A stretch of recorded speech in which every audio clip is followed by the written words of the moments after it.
Assalamualaikum warahmatullahi wabarakatuh. Perkenalkan, saya Devis Diskara dari Program Studi Informatika, Fakultas Teknologi Informasi, Universitas 11 April. Hari ini saya akan mempresentasikan penelitian saya yang berjudul Prediksi Ketepatan Waktu Kelulusan Mahasiswa Menggunakan Algoritma Decision Tree, dengan fokus pada data akademik dan status bekerja mahasiswa. Penelitian ini saya kerjakan untuk mata kuliah Kapita Selekta Metode Penelitian, di bawah bimbingan Bapak Fatoni Mahardika. Penelitian ini berangkat dari isu yang cukup umum di dunia kampus, yaitu ketepatan waktu kelulusan mahasiswa. Ini bukan cuma soal individu, tapi juga jadi salah satu indikator penting dalam penilaian akreditasi program studi. Semakin banyak mahasiswa yang lulus tepat waktu, semakin baik juga citra dan efisiensi program studi tersebut. Di sisi lain, kalau mahasiswa terlambat lulus, dampaknya cukup luas.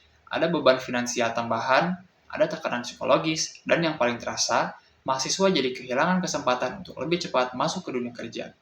Keterlambatan ini biasanya bukan disebabkan satu faktor saja, tapi kombinasi antara faktor akademik seperti IPS dan IPK dengan faktor non-akademik seperti status pekerja, usia, dan status pernikahan. Karena itu, deteksi dini jadi penting supaya program studi bisa memberikan intervensi yang lebih tepat sasaran. Untuk deteksi dini ini, saya memilih algoritma decision tree. Alasannya sederhana. Model machine learning seperti Random Forest atau XGBoost memang akurat, tapi sifatnya black box. Decision tree ini beda karena hasilnya berbentuk aturan if-then yang eksplisit, jadi bisa langsung dibaca dan ditelusuri. Ada 3 tujuan utama di penelitian ini. Pertama, membangun model prediksi ketepatan waktu kelulusan menggunakan decision tree. Kedua, saya sengaja menggunakan dataset publik nyata dari Kaggle, bukan data simulasi, supaya penelitian ini bisa direplikasi orang lain.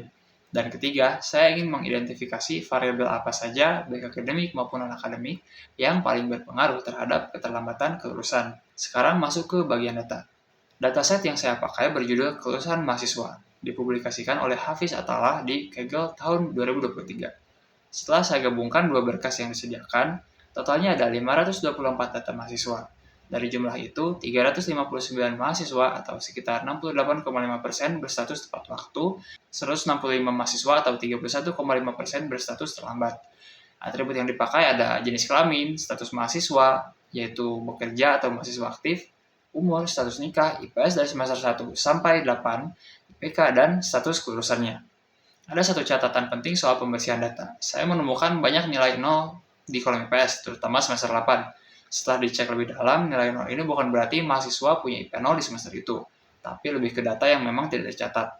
Jadi saya perlakukan sebagai missing value dan diisi dengan median.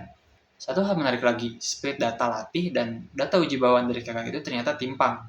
File data uji cuma punya 2 dari 145 data yang berstatus terlambat, jadi tidak representatif kalau dipakai langsung untuk evaluasi. Makanya saya gabungkan dulu semua datanya, baru dibagi ulang secara stratified dengan rasio 8:20. Jadi 419 data latih dan 105 data uji. Untuk alur penelitiannya ada 5 tahap, mulai dari pengumpulan data dari Kaggle, lalu pembersihan data yang tadi sudah dijelaskan, kemudian encoding variabel kategorikal, dan split data secara stratified. Dilanjutkan pelatihan model decision tree dengan kriteria Gini Index, kedalaman maksimum 5, dan minimum sampel di setiap simpul daun sebanyak 8. Terakhir, evaluasi model menggunakan 5 metrik yaitu accuracy, precision, recall, advanced score, dan AUC-ROC. Semua proses ini dikerjakan dengan Python dan pustaka scikit-learn dengan random state yang konsisten supaya hasilnya bisa direproduksi. Masuk ke hasil, secara keseluruhan, performa model ini sangat baik. Akurasinya 0,9524. Artinya sekitar 55% data uji berhasil diklasifikasikan dengan benar. Precisionnya 0,9375, recall 0,9091, advanced score 0,9231, dan AUC-ROC 0,9625. Angka AUC-ROC ini penting karena menunjukkan seberapa baik model membedakan antara mahasiswa yang tepat waktu dan yang terlambat, dan nilai di atas 0,96 itu tergolong sangat baik. Kalau dilihat lebih detail, lewat confusion matrix, dari 33 mahasiswa yang sebenarnya terlambat, model berhasil mendeteksi 30 diantaranya dengan benar. Hanya ada 3 kasus yang lolos atau tidak terdeteksi, dan 2 kasus di mana mahasiswa yang sebenarnya tepat waktu malah diprediksi terlambat. Kurva erosi di sebelah kanan juga menunjukkan kurva yang jauh di atas garis diagonal, konsisten dengan nilai AUC yang tinggi tadi. Ini bagian yang paling menarik dari penelitian ini.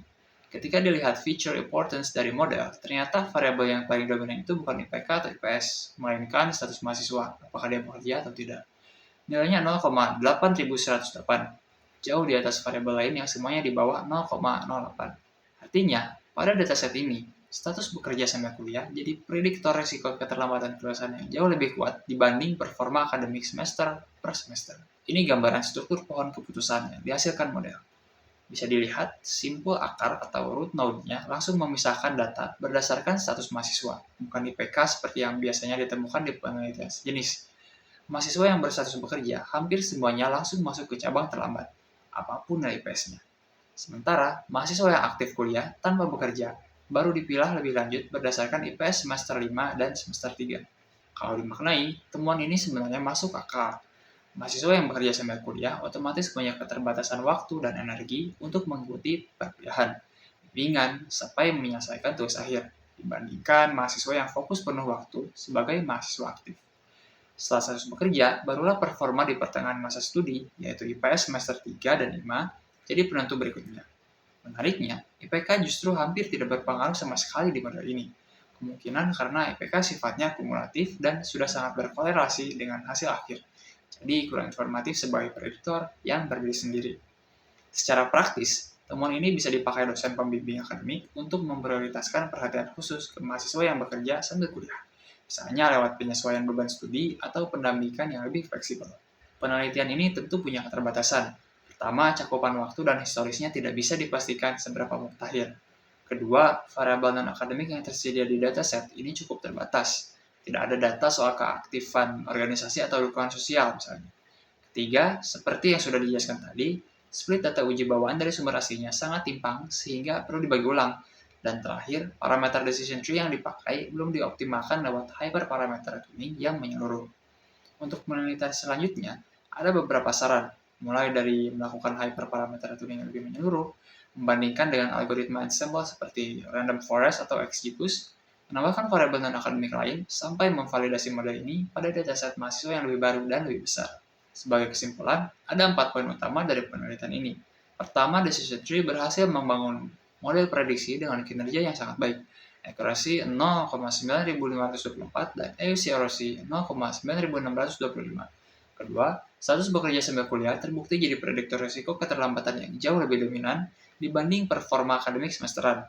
Ketiga, struktur pohon yang dihasilkan sifatnya interpretatif, jadi bisa langsung dipakai sebagai kriteria awal dalam bimbingan akademik. Dan keempat, karena penelitian ini dibangun di atas dataset publik nyata, seluruh prosesnya bisa direplikasi oleh peneliti lain.